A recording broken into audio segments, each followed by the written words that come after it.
አዲስ ፕሌይስቴሽን መከፈትና አለመከፈቱ መፈታቱን የምታውቁት በዋስትናው ነው ማለት ነው። ዋስትናው ከተፋቀ ተፈቷል ማለት ነው። ዋስትናው እንግዲህ እዚች ጋር አለች ታያችሁ ከሆነ እሱን ቼክ እናደርጋለን። የኛ ከሆነ እዚህ ለጥገና የመጣ ስለሆነ ዋስትናው የተከፈተ ነው።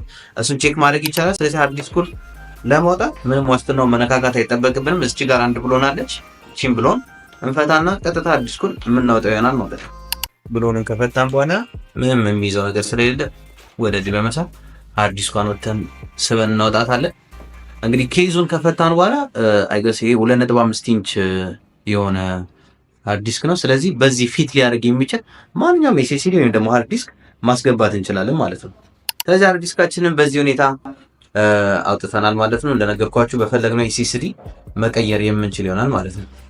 ስለዚህ ዋስትናውን ሳንነካ ሃርድ ዲስኩን አውጥተናል። ከዚህ በኋላ ግን ለመቀጠል የግዴታ ዋስትናውን መንካት ይኖርብናል። እዚህ ጋር ካያችሁት ይሄ ዋስትናው የድርጅቱ የሚለጠፍበት ነው።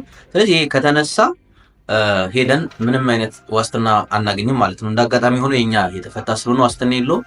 የእናንተ ግን የዋስትና ወረቀት ስቲል ካለና የምትፈልጉት ከሆነ እሱን ሳንነካ ለመፍታት በሄር ድራየር ወይም ደግሞ በሂት ገን ቀስ ብላችሁ እሷን ፒሎፍ አድርገን ልጠን ከወጣን በኋላ ውስጡ ብሎን ስላለ እሱን መንፈት ይሆናል። ዋስትናውን የማትፈልጉት ከሆነ ያለፈበት ከሆነ ደግሞ እሱን በመፍታት ወደ ቀጣዩ እንሄዳለን ማለት ነው።